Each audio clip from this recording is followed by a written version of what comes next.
With over 2,000 manufacturers and 13,000 brands, New York City is being recognized as a leader in the next industrial revolution. Join us as we meet with some of New York's rising stars and industry leaders.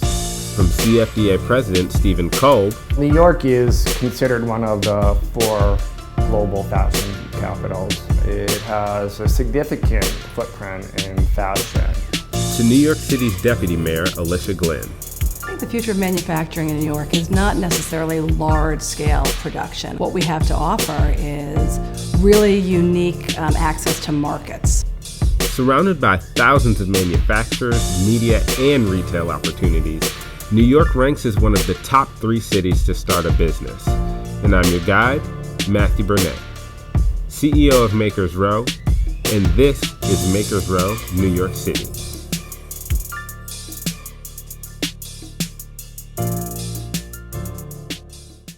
I'm here with the CEO and President of the CFDA, Steven Kolb. Thank you so much for joining us. Thanks for being here.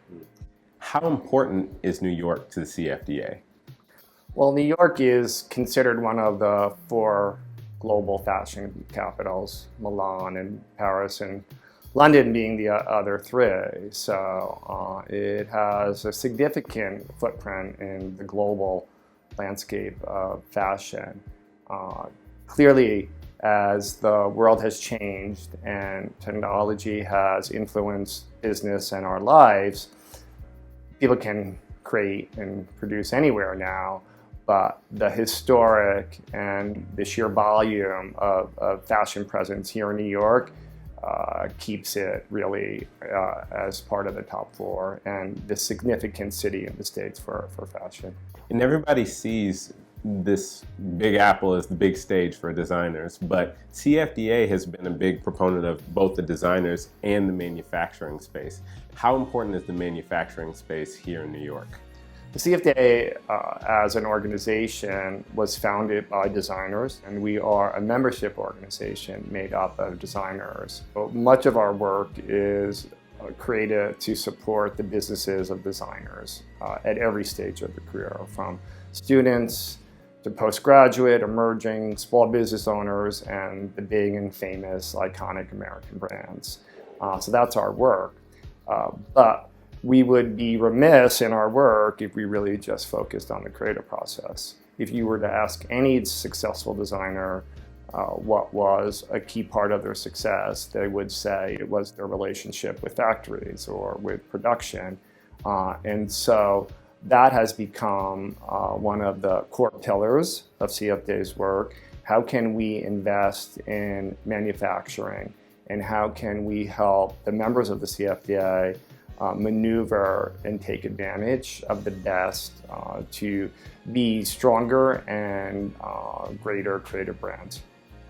We're recognizing that a lot of designers are looking for domestic production for faster turnaround times. Are there any other strengths that you see that designers are capitalizing on here in New York?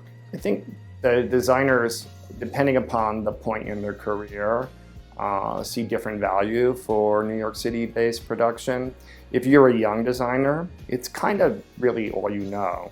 I've heard countless stories of young people who decided they wanted to be designers and just walked around Midtown Manhattan, the garment district, and looked for a sign in a window that said factory and went up there and said, I want to make shirts, or I want to make dresses, or whatever they want to make. And it has been for them a laboratory of sorts, because you have factory owners and production partners willing to really work with a young designer in helping them understand what it means to execute a creative idea. So for a young designer, it's a lab. It's also the proximity of factory to design. The closer design is to production, everyone can agree the better the product. What's your word of advice for the aspiring entrepreneur? We are in the year 2018, and the way business is being done today, or should be done today, is not the way it was 20 years ago.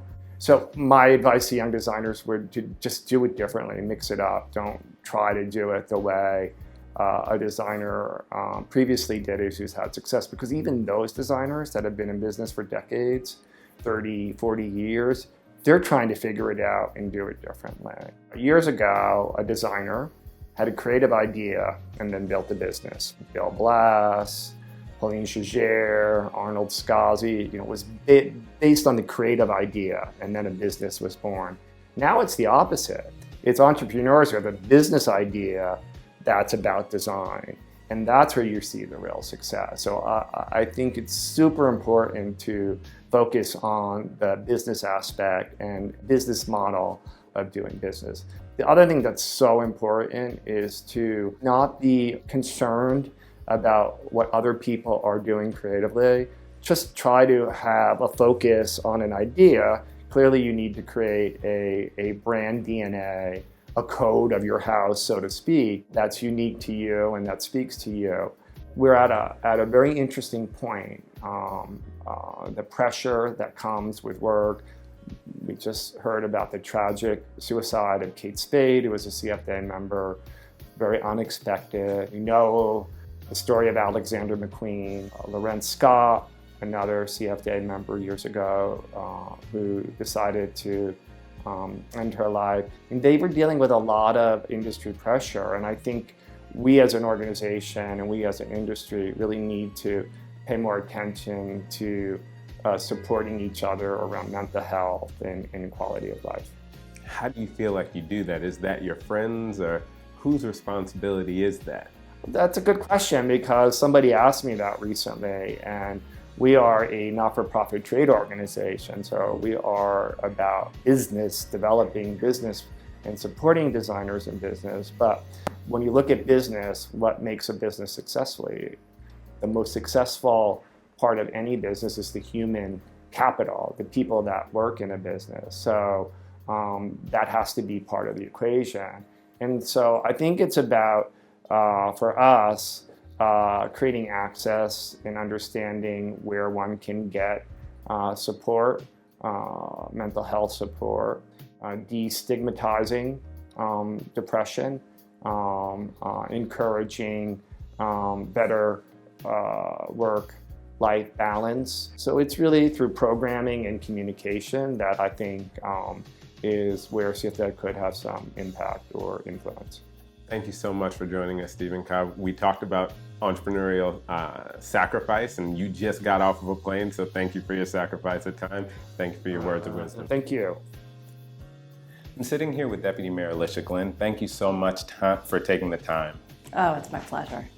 You are the Deputy Mayor of Fashion, Manufacturing, and Technology, three of the most entrepreneurial spaces here in New York. Is that by coincidence? Well, that's not actually my title, but those are certainly things that I work on, and I don't think it's by coincidence. I mean, I am very focused on how we can grow New York's economy and really make sure that as the economy grows, New Yorkers who are creators and people who want to be involved in making things have a real opportunity to do that here in New York City. You've been a real staunch supporter for women entrepreneurs as well as entrepreneurs of color. What has been one of your driving forces for that? Well, I mean, I guess maybe the obvious thing is that I'm a born and bred New Yorker. I am a woman. I've always been a woman. I have daughters.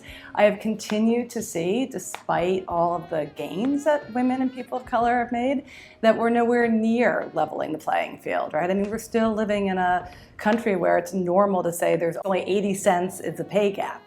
That's not okay. It's not okay that there's 1 out of 55 women Fortune 500 CEOs in New York City is a woman. 1 out of 55. Despite the gains, in many respects, we've just barely been holding steady. And to me, one of the driving passions of my life has been to make sure that women and people of color have actually not just opportunity, but actually have power and money in order to really compete at the highest levels. And New York City is a place where we can make that happen. So having a job like this where I can use the tools, the resources, the power, the bully pulpit of this job in order to support women entrepreneurs, immigrant entrepreneurs, people of color, that to me is some of the most important work you can do, and where better to do it but in New York City, the most diverse, inclusive, funky, and fabulous city on the planet. So young people flock from around the world to come to New York to make it. What part do you believe the public sector's responsibility it is to be able to empower those entrepreneurs, those trailblazers, to come here and give them the tools to be able to start their businesses? Well, I mean, New York City has always been the place that people flock to, right? I mean, it is, if you can make it here, you can make it anywhere. So I think that in addition to making sure that people who are from New York have those opportunities, we have to continue to both market ourselves as a city that is open to everybody, particularly in the current environment, let's be honest. The national mood is not necessarily the most welcoming from people abroad or even people internally who don't look like everybody else. We have an absolute obligation to make sure that when people come to New York City, they have access to the education and training programs they need. They have access to raising that first $10,000 you need in order to cut that perfect dress so you can go take it and shop it around. And that requires conscious interventions by the public sector. And so those are the kinds of programs that we've been working on, so that whether you're coming here to start your business or whether you're working your way up through the public school system or through any of our great universities here, that you know that the government not only has your back in terms of making sure you have equal opportunity, but also has a whole series of tools in place that you can access to actually start your business. There's a lot of talk about entrepreneurship. New York City is one of the few cities that really puts their money where their mouth is. I'll give you a great example. We launched a program recently on a crowdfunding source, Kiva, where we're doing a partnership with Kiva, where women who go through our women entrepreneurship programs get to load up their story, their pitch, if you will, to raise that first micro loan they need to start their business. And New York City's putting in the first $1,000 of every loan. Not that $1,000 is so much money, but think about the psychological impact of when you go onto that website and you see that somebody has already made that investment, it changes the whole dynamic. And so we thought 40 or 50 women entrepreneurs would raise money through this platform. 70 women got fully funded within the first 4 months. So we're obviously touching a nerve that women and other people need other mechanisms through which they can raise that money or get the skills they need to take their business to the next level. And that's such an exciting part of my job. Deputy Mayor, thank you so much for your time. I really appreciate it. I'll leave you to being the hero for entrepreneurs out there. Oh, thank you so much for having me. It's great fun.